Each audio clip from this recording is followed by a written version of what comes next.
This conference will now be recorded. So, welcome everybody. My name's Piers Clark. I'm the chairman of the Isle Group, and it is a great pleasure to be with you on this sunny Friday afternoon here in the UK. I hope everyone's keeping fit and safe and looking forward to an enjoyable weekend in front of you.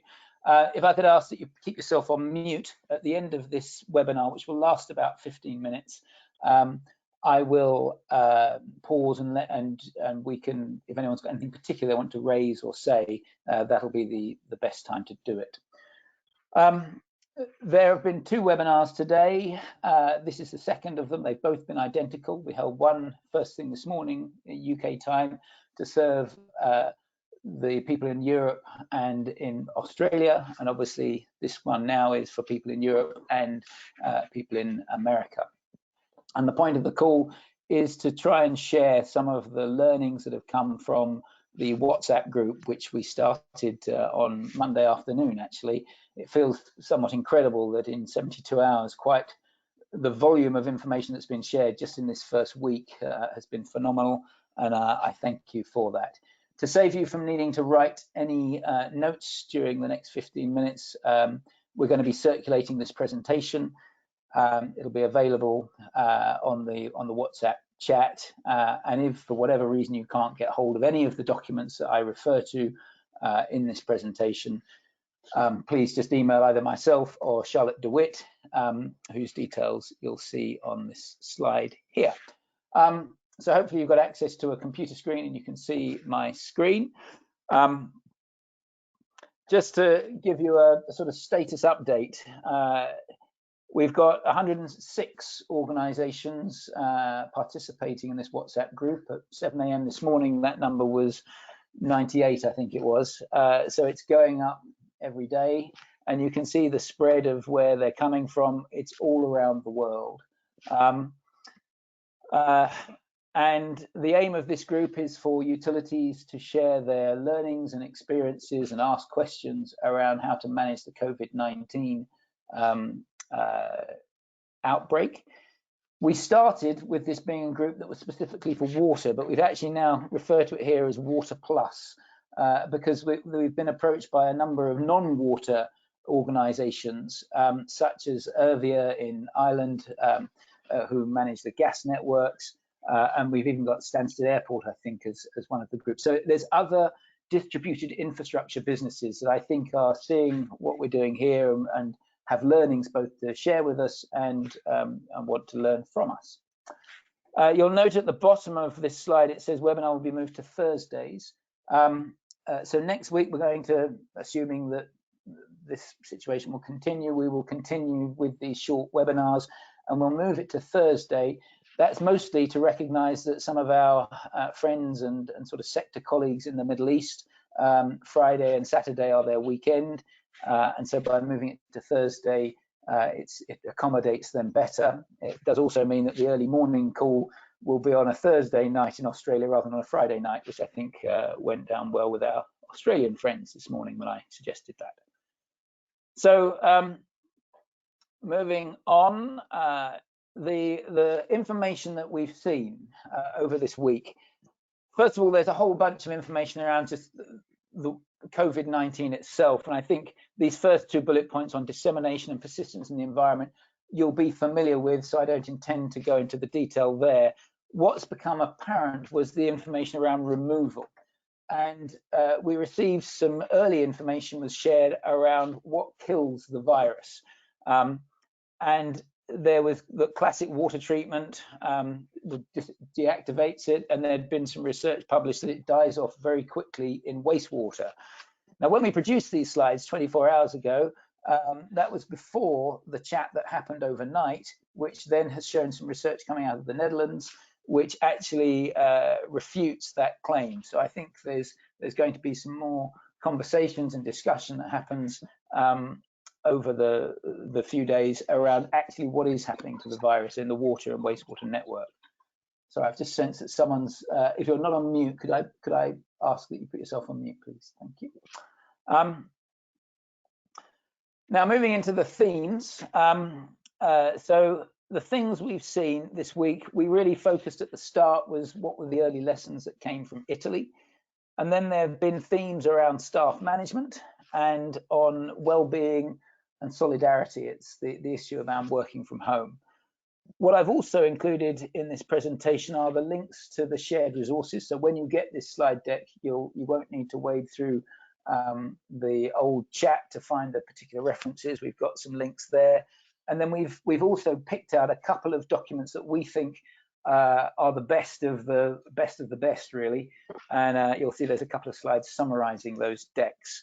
And then we finish this webinar, which I will complete. We will be done in the 15-minute slot with just some unanswered questions and remaining pressing issues, which maybe should be the topics for the next few days. So early lessons from Italy. On one level, it's reassuring in that the information here was nothing, there wasn't any sort of jaw drop moments. Marco Fantozzi picked up that timing is paramount. So in Italy, they've basically been 3 weeks ahead of us. They've been in a government enforced quarantine for the last 3 weeks.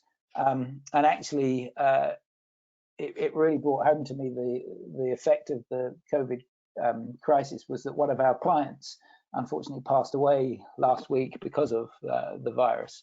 And so Italy's been at the forefront, certainly in Europe, of experiencing this issue. And the lesson here is do not sit on your hands, do not dither on making decisions, do everything you can to activate early. Sonia Boza from Expresión picked up these comments at the bottom around social distancing. And actually, I thought this penultimate bullet point here around operational staff was an interesting one. In the morning, they start everybody from their home with their vehicles and their tablets and everything they need. And then they go back to the supply house, and that's a staggered return, which obviously sounds incredibly simple, but requires quite a lot of workload planning to get that right. The second theme that came up was around staff management. And again, there's a lot of things here that are not unfamiliar. We've all seen them. It's around keeping a distance between your staff. And we've seen this here everywhere. The stories that were shared from Scotland, from the USA, from all around the world, people were sharing similar stories around how they were managing their staff and keeping them separate and encouraging people to work from home. Of course, this is also creating challenges for the internet networks and the servers that we've each got. But there's some statements here around some of the things that people have done. The one I'd maybe draw your eyes to is this from Tasmania, where they talked about they actually shut their shop fronts. They have a number of customer service windows where people still go and pay their water bill directly, and they've had to shut those down. There's also been some feedback from the gas industry, which I mentioned at the beginning as part of the group. And again, you can read the words there at your leisure, but similar messages coming from them. The third theme was around well-being and solidarity. So with everyone working from home, that's great. We're protected from the virus, but we're all suffering a little bit from cabin fever and ways to manage that. And there've been some really useful tips here. In particular, there's this document from Anglian Water on well-being, with some things which, the debate we had this morning was around, do we really need to tell people to have breakfast and have their 5 a day and drink water? Well, actually, yes, you do. And encouraging your staff and reminding them to do these things is, it becomes important when we're in these unprecedented situations. The other one I particularly liked here was that Irvia in Ireland had offered up its car park. They're obviously very close to the hospital, and they'd offered their car park to staff working in the local hospital. And that forward thinking and how to serve the wider community shows a level of solidarity that was clearly having a significant impact, not just on the community, but also on the staff who work within that organization, who now feel a sense of increased pride at their importance and their service to the community. I said that we'd share these resources, so we've captured the main resources that have been shared on the blog, on the WhatsApp chat. Of course, as we continue down this line, there's going to become more and more of them, and it's trying to weed out the interesting articles from the from the vitally interesting articles. What we've proposed here are some daily go-to websites on blogs that you might want to tap into because they're regularly updated, and then some other interesting papers. So things like the Australian Water Association, one of the first organisations to generate a document around everything you need to know about COVID-19. It's quite a bold title, I thought. I can say that because I don't think at this time of night in Australia there'll be anyone on the call from Australia.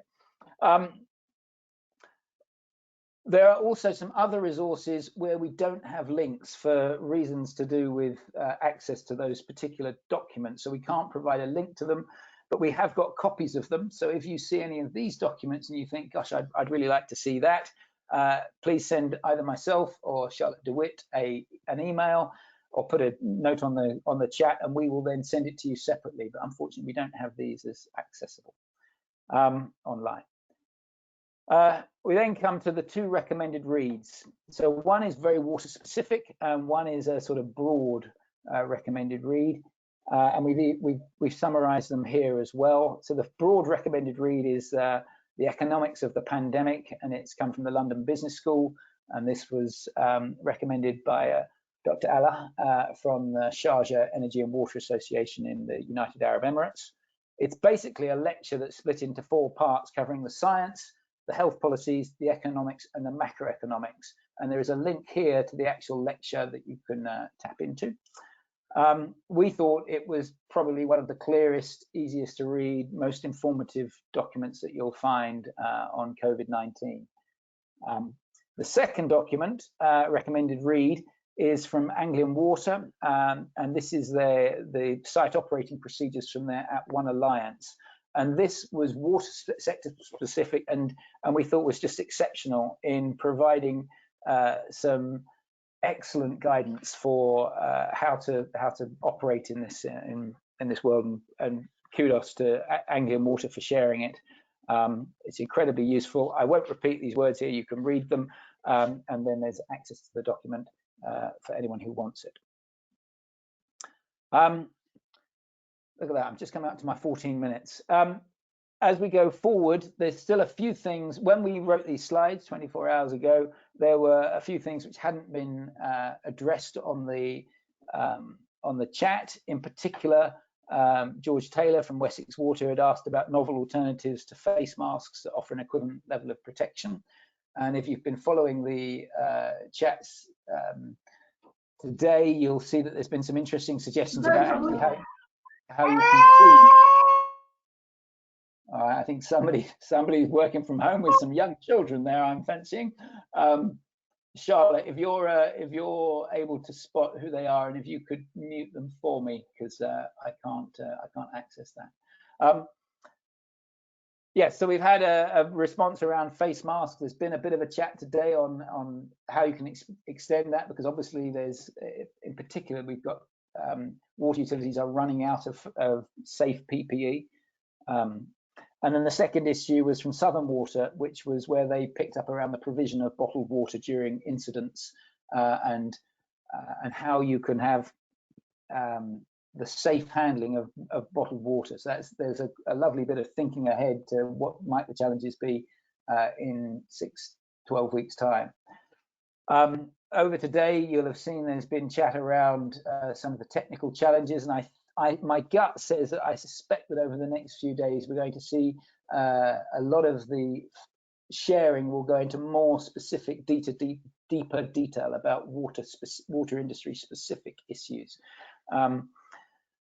And I thank you for your input into it. It's proving to be a very useful forum, and I will circulate an invite to everyone on the chat, inviting you to one or other of the webinars that we will hold next Thursday. I'll pause there. If anyone's got any questions or statements they'd like to make, now is a good time to raise them. In which case, let me thank you for your time, wish you a happy and healthy weekend, and hopefully speak with you next week. Thank you very much. Thank you.